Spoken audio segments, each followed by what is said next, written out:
Yeah, Eternal was the first film that I did with Michelle. And I met Michelle through Anthony Bregman, who's a producer that Yeah. I've known for a long time here in New York. Um, and he called me up one day and he said, he said, Elena. Well, now he says that in Michelle's accent. He said, what are you doing? And I said, well, I just finished. I don't remember what film I was doing because I was shooting a lot of films at the time, and also on the side working on that film that I had started because I hadn't given up that film. I couldn't finish the film at the time because Laos was a completely closed country. It was communist. They wouldn't let me in. I couldn't get the material I wanted. And everybody's like, well, when are you going to finish that film? And I was like, I can't finish this film because I can't make the film I want to make. And, editors were trying to get me to cut it in a very traditional documentary way. And I said, I'm not doing it. I'm not going to take all the words and cut the words together and put the images to the words. That's illustrating it. I said, they have to work hand in hand. The images have to speak just as much as the words. And in fact, I almost wanted to make a film that had no words, but, I wanted to tell the story. So I kept on working on the film on the side and going to film the family in Brooklyn. But at the same time, I was kept on just shooting a lot of films. And so when Anthony asked me about Michelle, I mentioned Michelle to my commercial agent, Robert, who's still my agent. And Robert was like, oh, yeah, I know Michel Gondry's work really well. He does a lot of music videos. Yeah. And I had known some of his work, but I really went and looked at his work. And I was like, oh, my God. I mean, Michelle is very much about ideas and conceptual approaches to time and space. But he wasn't very interested in what it looked like. I mean, some of the stuff looked like, oh God, it looked like it's shot on VHS. And I thought, ugh, I was like, all right, I don't know if I want to work with this person. But so then I said, well, I'll meet him. So we ended up meeting.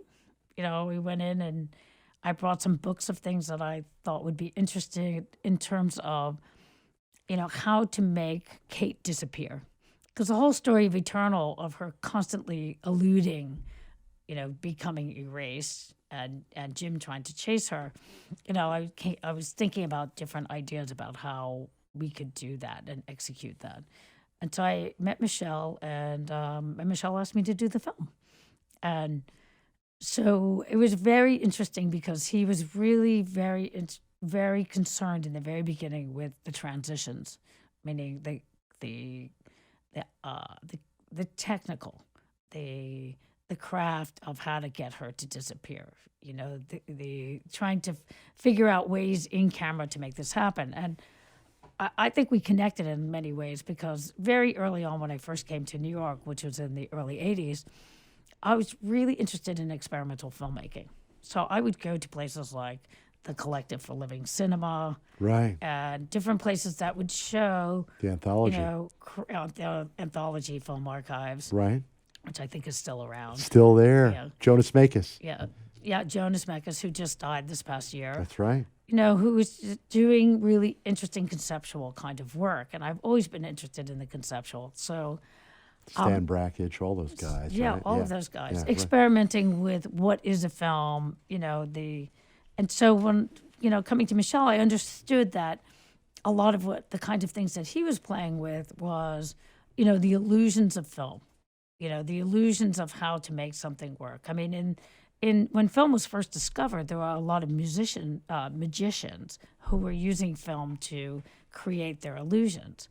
And so, I was very interested in that too. So we ended up talking a lot about that kind of thing. So always, whenever I would do a film, I would say to the producers, I will only do this film if I can have the director for 4 days.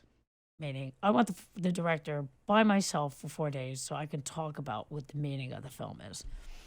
Because it's not only about the shots, it's about what the intention is behind what they want to say. So Michelle and I he came to my house for 4 days. And for the first 3 days, we talked about, these little gimmicks about how to do in-camera kinds of things and that kind of thing. And finally I said, on the fourth day, I said, Michelle, I said, we have to start talking about the story because we're only on page 3. So, so, that's the important thing is that it goes hand in hand. So Eternal Sunshine was an interesting game, I would say, because we were constantly figuring out these riddles.